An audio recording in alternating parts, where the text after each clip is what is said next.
Welcome to a daily recap here. I'm Breaky CPK, of course, and today is January 11th, 2018, and we got some stuff to talk about today. Going into the daily recap, I was expecting that all we're really going to do is mainly results and, maybe, if anything, talk about any roster updates that happened. Pretty usual daily recap. However, we've had a little bit of drama. It wouldn't be a great day in Dota without a little bit of salty drama, right? We'll get to that in just a second here. Obviously, some drama surrounding some forfeited matches, specifically in the ESL tournament. We'll talk about that. First things first, though, I want to go over the results of everything as far as all the events go. So we'll actually let's start with the Bucharest Major. Let's start with the Bucharest Major here. Let's see how things are shaping up in the Bucharest Major. As far as the qualifiers go, European region, you have OG advancing on out of Group A. In Group B, Team Singularity has already been knocked out. The Final Tribe and Team Kingwin are the teams that are going to be matched up in the second round of Group B, and to see advances on. Again, still a lot of progress to be made. So this tournament, not a whole lot to talk about just yet. You look at the CIS region, M19, Huckies from Zavad knocked out. You got Empire and Vega Squadron advancing on right there. In the China region, we've already had that play out. We knew that. VGJ Thunder winning it. Southeast Asia, I actually casted on my own some Southeast Asia PG Up Bucharest action early this morning due to my official casting so early. Anyways, Clutch Gamers versus TNC. It was a great series. Clutch Gamers ended up winning it 2-0 though. Looked pretty good. So they advance on. They are joining Fnatic already in the playoffs. And we'll see which teams join them. We'd have to figure possibly Execration and TNC. But anything can definitely happen. In the North America region, we have VGJ Storm on top of the groups right now, Group A, Group B. Immortals on top with Blue Pikachu. I have Optic Gaming also up there, of course. So this one a little bit more behind. No one advancing or disqualified just yet. And then in South America, same story there. A little bit behind. Keep an eye on that to see how it plays out there. In the Star Ladder I-League Invitational, a couple regions, again, still to decide. This one right here, I casted, of course, I've been casting these qualifiers this week, here the Chinese region specifically, and it's been a lot of fun doing so. LGD took out LFY 2-1 yesterday. In their best of three, they ended up winning it the next 2 games after LFY won the first game. But LGD making quite the splash with this new roster now. Again, Chalice, their new offlaner, he's been playing very well. This is an impressive player, and I can see why LGD picked him up despite him being someone newer on the competitive scene. And then, of course, X-Nova joining the ranks as well on the team. This is definitely going to be a scary team moving forward here in the China region once again. They're going to be matched up against Vici Gaming in the finals. You talk about a team that really is on fire as of late. Vici Gaming is one of the top teams recently in the whole. I think if you were to list top 5 teams right now in the competitive Dota 2 scene within the last month, I think Vici Gaming has to be up there, honestly. They have been looking very, very good, and despite their unfortunate circumstance at the Captain's Draft Tournament, where they lost 3-2 in the end, that was still to Team Secret, who's right now on top of the circuit points, and arguably one of the best teams in the scene right now. So I don't think you can take too much from that necessarily in the negative sense. Overall, I like to focus on the positive. So Vici Gaming, I would definitely favor them in this matchup, but if LGD is able to make the upset of sorts happen, maybe this roster really is for real. This is definitely going to be a true test for LGD Gaming and this new roster of theirs. So that's the Chinese region. In Southeast Asia, we have TNC going to be taking on Mineski in the finals. I'm guessing, yeah, that'll be happening later on tonight. As I'm recording this daily recap, so that should be a fun best of 3 there. Mineski, of course, they've been on quite the journey this season, I think is a good way to put it. They had a very good start to the season. They then started going, I don't want to say they went downhill, because honestly I think just Southeast Asia as a region got a little bit stronger. The Fnatic roster came about. TNC started looking good again. Clutch Gamers is also looking half decent. So Southeast Asia, I think, just ultimately got a little bit better, more so than Mineski kind of dropping off, in my opinion. So you have that, and then we have, what's the last region here? South America? No, we knew that already. North America, that's right. We need to find out the North America winner, and right now it's going to be Animal Planet versus the winner of Complexity Immortals. Complexity Immortals plays later on today. Animal Planet, though, taking out Optic Gaming 2-1 in their best of 3 series. What was set to be one of 2 best of 3 series that they were going to be playing against one another. So we'll get to that again in a second right here. At least I believe it was. Anyways, we'll get to that in just a second. But Immortals Complexity, this is going to be a fun one. Again, I feel like Complexity is right now the second best team in NA, behind EG, of course. And I would expect them to get to the finals, but who knows? We'll see. Animal Planet, though, the new roster, obviously a pretty good start for them. They took out VGJ Storm and then Optic Gaming. It's not like it was an easier road by any means. They had to defeat two very solid teams to get to the final. So no matter how this plays out, it's going to be an entertaining one. Okay, that leads us into ESL. So we'll go over the other regions first. So South America, we have SG Esports in the finals. They're going to play the winner of Pain Gaming versus Infamous. Things kind of playing out there as expected. In the European region, we have Kingman versus Penta, and then Planet Dog versus OG, which is actually going on right now with game number 1. So OG had to defeat Team World to get to this point. Not that that's surprising, but again, pretty fun there how Anna going up against his former team for the first time with his new roster in Team World here. And again, coming up short, but overall, good efforts by them. But yeah, as far as the overall results looking for this qualifier, again, I can't say we're too surprised on how it's playing out. Obviously, the top 2 European teams in Secret and Liquid, they were both invited. So opening up the door for any of these 4 teams to advance on a Kingwin OG finals would definitely not be surprising whatsoever. So we'll see how that continues to look. CIS region, we have Vegas Squadron coming out of the winner's bracket. Again, most noticeably, though, we look back at this result here that kind of changed everything. Mega Lada Esports defeating Team Empire 2-0 in the quarterfinals.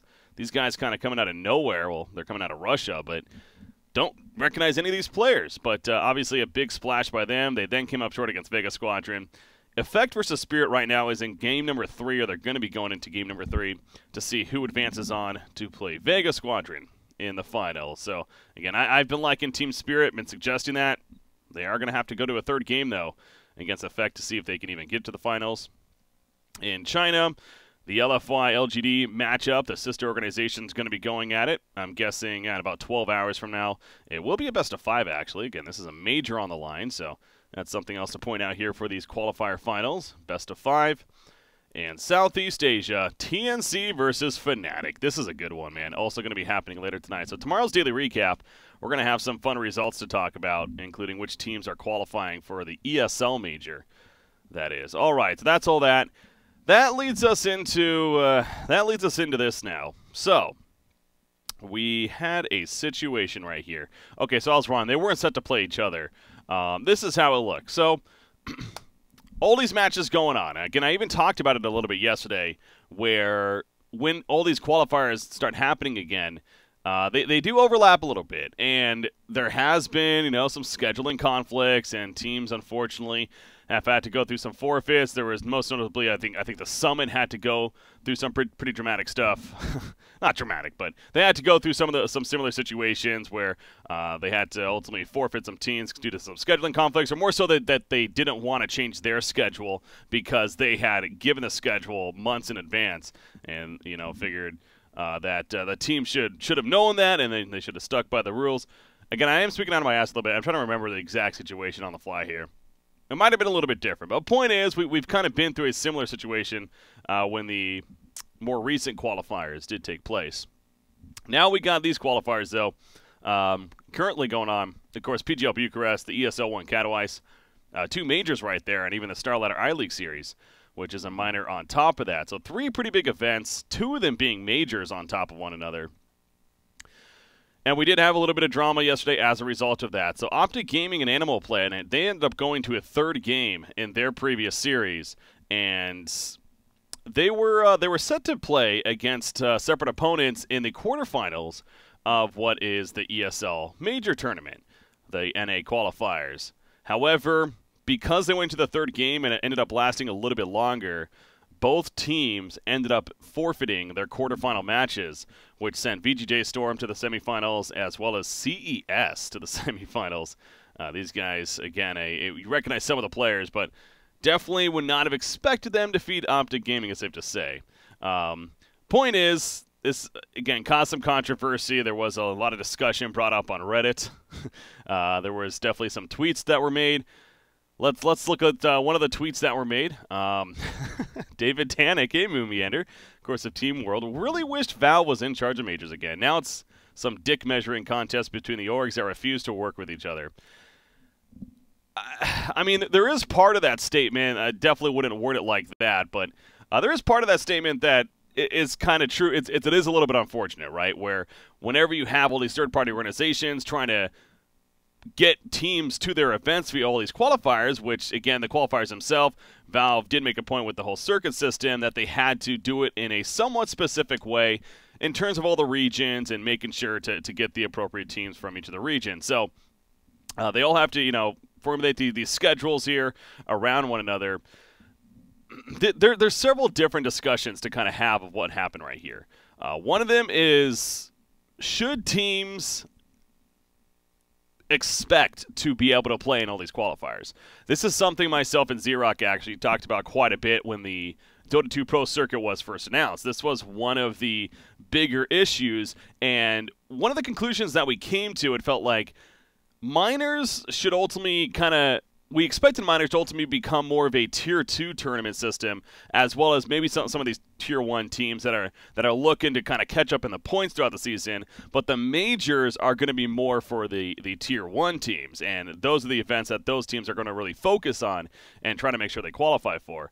As the season has gone on here, we have seen that case a little bit. There has been some of these minor tournaments where teams have even declined invites because they just simply don't want to, take the time to go to the event because they're already feeling pretty good with the point system, how it's currently looking, and they're more focused on the major events. I think Virtus Pro definitely comes to mind when talking about that. However, that's up for debate. Again, my personal opinion on that idea of the organizations and whether or not the team should expect to play and everything, I still think I stand by that shouldn't be the case. It's fine. That's kind of just how the system is ultimately working. It is kind of expecting the team to have to choose which events that they want to participate in. However, where there is the other side of it where, in this case, again, that was more for between the minors and the majors, to be fair. In this case, we have two majors overlapping, which are very significant deals. Again, when we're talking about the points and the ultimate prize pool, $1 million prize pools on top of that at the actual main event, these are pretty big deals. And when you have two majors competing with one another at a very similar schedule and thus causing conflict as we had right here, that's where things are a little dicey. And that's where I do think Valve ideally could have and / even should have stepped in, or else, we have what happens here and some drama to follow as a result. So, again, when it comes to the minors and majors overlapping with scheduling conflicts, I'm a little more fine with, because the idea that you should have to choose which one you want to participate in, I'm fine with that. But again, more two major events at the same time, that's where I think I'm drawing the line somewhat, that team should be able to participate in both of them because how big of a deal it is. Like, if this was the Star Ladder schedule overlap, or was it? It was. See, now I'm looking dumb a little bit. Or no, they played. That's right. Okay, so it was actually the PGO Bucharest. That's what I was. So I knew I was missing something. So they played the Star Ladder match earlier on in the day, if I'm not mistaken. Yeah, they played it much earlier on in the day, and then they went to play their major match for PGO Bucharest, and that one ended up going 3 games as well. So they went back-to-back series against Animal Planet, both of them going 3 games. And the second series, specifically the major event, is what then made the situation unfortunate, because this one went 3 series, then overlapped with the ESL major, and thus that's where the forfeit came into play. So again, when 2 major tournaments have conflicting schedules, ideally they're able to work it out some way, somehow, to make it to give the teams a chance, because it's not like these teams were just being lazy about it or anything. It's simply, I mean, this is just how the schedule lined up for them, when it's simply put. So now I pulled up a couple of links that we should reference here talking on this topic, because ESL did officially make a statement today concerning the Animal Planet and Optic Gaming disqualifies. So it reads as follows. I'll quote it here. I quote, "Hello, Dota fans. I told you earlier we would review and then address the situation with Optic and Animal Planet from yesterday. TLDR is the DQs are upheld. For those interested, the facts are these according to what we found to our inquiry. Animal Planet asked and got their match rescheduled by the ESL to accommodate a conflict of schedule with PGL. After we granted that, there were no communications to us that they would be late for their match in the ESL qualifiers." So that right there pretty much suggests that they were already accommodating initially to postpone those matches later on in the night with the idea of that they understood, okay, that the other major's happening, we'll go ahead and push this match back slightly just to make sure that you can line up and make it happen. So going back to my point earlier on how, especially when major tournaments are conflicting in schedule, they should be willing to help out, it sounds like they did. However, as they put it, when basically that it came to the time that they agreed on after the fact, and they were still not showing up, there was no communication. Very possibly because obviously the players are playing. Now, that's where you look at the managers, of course, for these organizations and be like, well, then where were they? Why weren't they reaching out to ESL? Were they just kind of expecting they would wait? I mean, that's possible. We don't really know more than that. We're kind of going off what BSL from ESL, as the name goes here. We're going off what he is suggesting and from the ESL's perspective on the situation. So according to him, they were not communicated in terms of the delay right here. And then he goes on to say, Optic Gaming's ESL match time did not conflict with their PGL schedule, and they did not raise any concern with us until 10 minutes prior to their ESL match. In the end, Optic did not show up to the lobby until 35 minutes past the starting time of the match. It is important to note that it was not a 5-minute delay, as a player posted on Twitter. Anyways, here are the applicable rules to the situation. And then he goes on to link, the actual very strict set rules and make the point that ultimately they did bend a bit, but they ultimately decided that they were going to have to eventually pursue the rules, and as they state. So this is one of those cases, the initial reaction and everything, jumping on the train of the players sending angry tweets and the forfeit. People, it sucks. I mean, and as he even goes on to say later on, this is not what they want in the end. They hate this. They hate doing this. But they have to go by the rules sometimes. They can only give teams so many chances before, it's not fair to everyone else. And in this case, the competition, the opponents that they had to face off against. So as somebody that's been involved on the administration side of events and had to deal with very similar situations in my Han days at least, I get it on the ESL's perspective. It sucks. It really sucks being that bad guy. And being an admin in general is one of the most thankless jobs in all of esports, if not the most thankless job. And I do not envy anyone that has to be an admin, especially for much bigger tournaments like these where there's much more on the line, because ultimately you're going to be the bad guy in the eye of the community, because majority of the community fans, the outspoken ones at least, are either fanboys of the specific teams in the situation and are not looking at it from the other perspective, or just simply refuse to understand, what the administration side is even doing or where they're coming from. They think they should always just be able to work it out. So from the response, it does look like they tried to work it out. And after seeing this response, I am more comfortable on accepting it. They did try to work it out. Ultimately, it seems like the teams, when it came to the communication, they did not do the greatest at making sure everything was on track and that things were going to be working out in the end. It sounds like from ESL's perspective that they instead were almost just expecting it to happen, and that they would never receive a forfeit. So they did. It happened. The DQs are upheld, and life moves on in the qualifiers. An unfortunate circumstance, but is what it is. And again, I can't blame the ESL side for doing so. There wasn't a tweet, there wasn't a tweet after the fact from PPD today.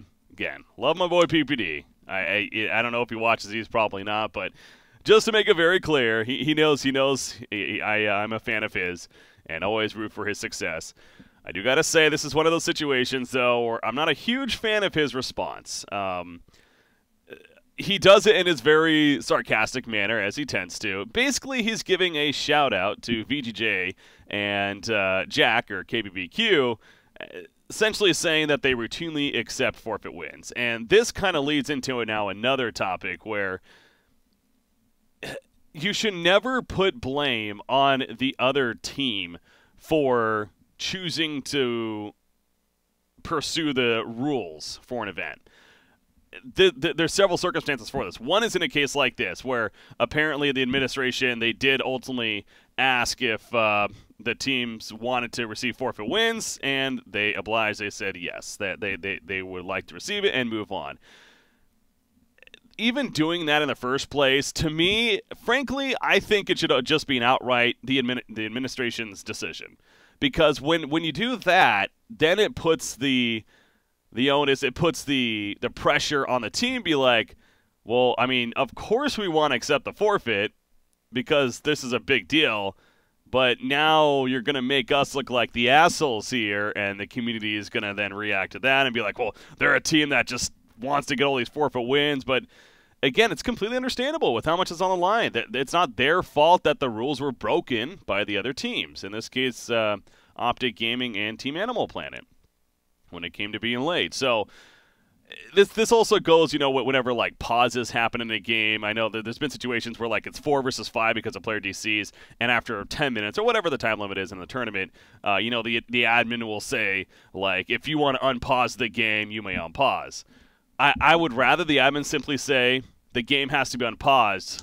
Let's move on. It's situations like that where when you put it in the hands of the other team, then you're just making them out to be the bad guy. The admins should be the ones that take the blame, frankly. That's kind of part of their job. They are a punching bag of sorts. They have to make the rules, they have to stick by the rules, and they have to enforce the rules. The same thing as referees in all of sports.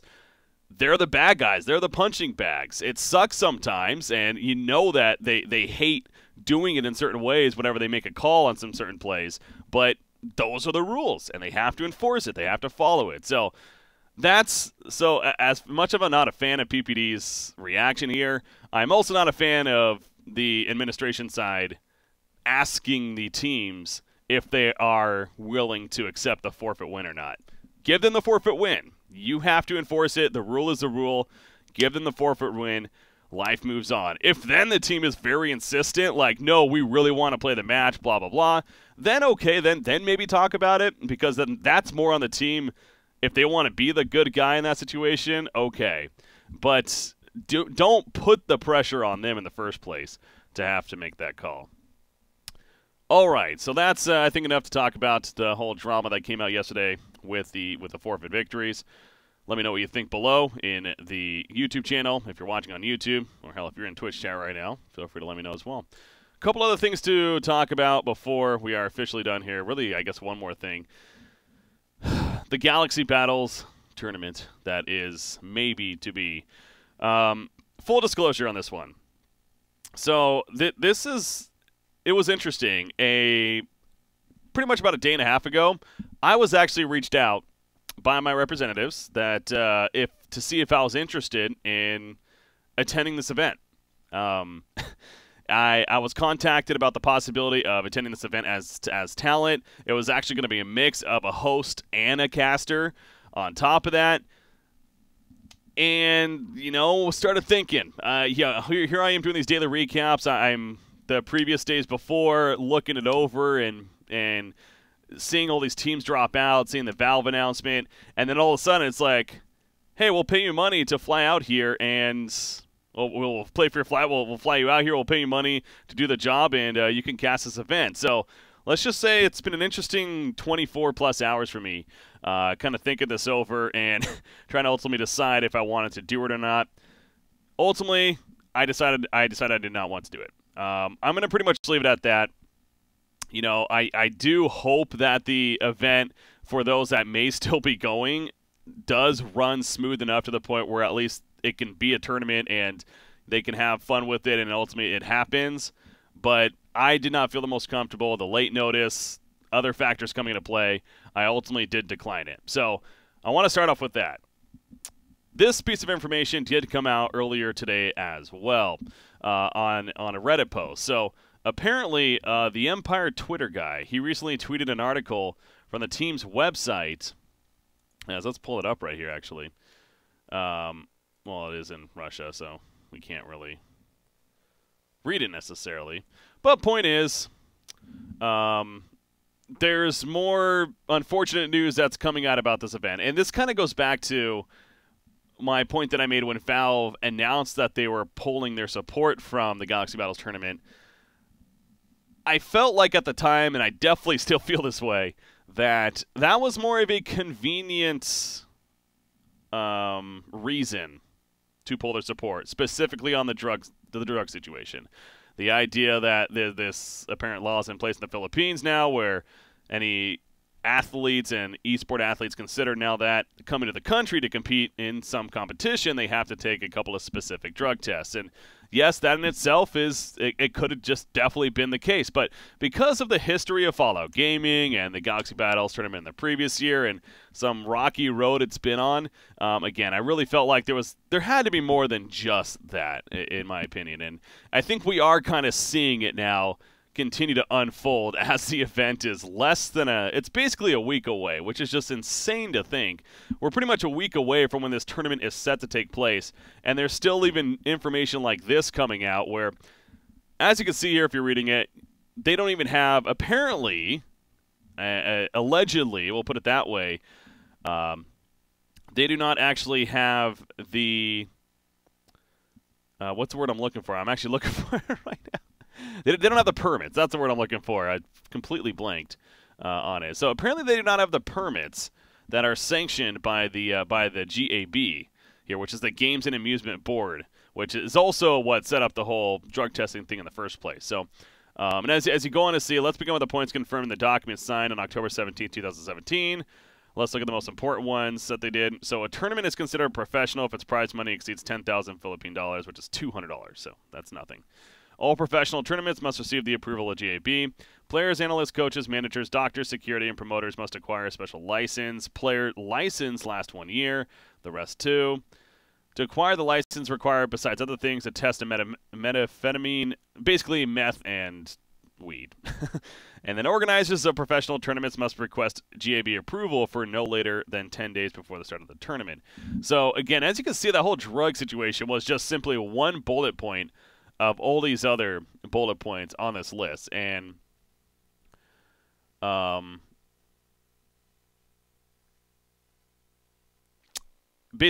I'm kind of just looking through this now, reading it over once. I did read it before, but blanking again on what exactly it did say right here. The most curious comment, a certain event, which will start within the next 10 days, did not send an approval request to GAB. Without approval, the tournament will not be allowed to proceed. GAB stated that an indulgence can be made if the organizers still decide to put on the request. So, basically, it sounds like Galaxy Battles is still trying to get their shit together on this whole event. And this kind of goes back to, I really just wonder if they're ultimately still trying to decide if this event's even going to happen, which the event takes place in about a week. Players, coaches, teams, talent, everything, they're supposed to be flying out. My flight was going to possibly be Tuesday morning, and here we are. I'm recording this Thursday afternoon, and we still don't know if the event is actually going to be taking place. So the ultimate picture is that more unfortunate news coming out about this tournament. It really does suck because, again, this is a lose-lose situation for everyone. We lost a major out of this for the time being. The Filipino crowd is unfortunately looking like they may not get the best tournament in the end, if it even ends up happening in the first place. The fans are not going to get a good event out of it. What was originally a 16-team $1 million tournament is now reduced to just an 8-team tournament currently, with even more drama continuing to come out. So, again, it goes back to, I do hope that the Galaxy Battles can get their shit together and ultimately an event does happen and at least they make it work with what they have. But my hopes are not high, and that goes back to, again, as far as me personally, why I did choose not to attend in the first place. But, all right, guys, we talked plenty today in this daily recap, lasting about a half an hour. One of the longer ones we've done so far, but I think for good reason. So again, I do apologize for being a little bit scattered there. I really need to work on that, and I'm kind of saying this out loud to help remind myself. Try to make these a little more structured moving forward. So let me know with that said, again, any feedback. If you want to hit me up on Twitter, leave a comment below. Feel free to do so, and it can work it out from there. But hopefully you enjoyed this daily recap, and we will see you guys tomorrow for tomorrow's episode of the Daily Recap. See you guys.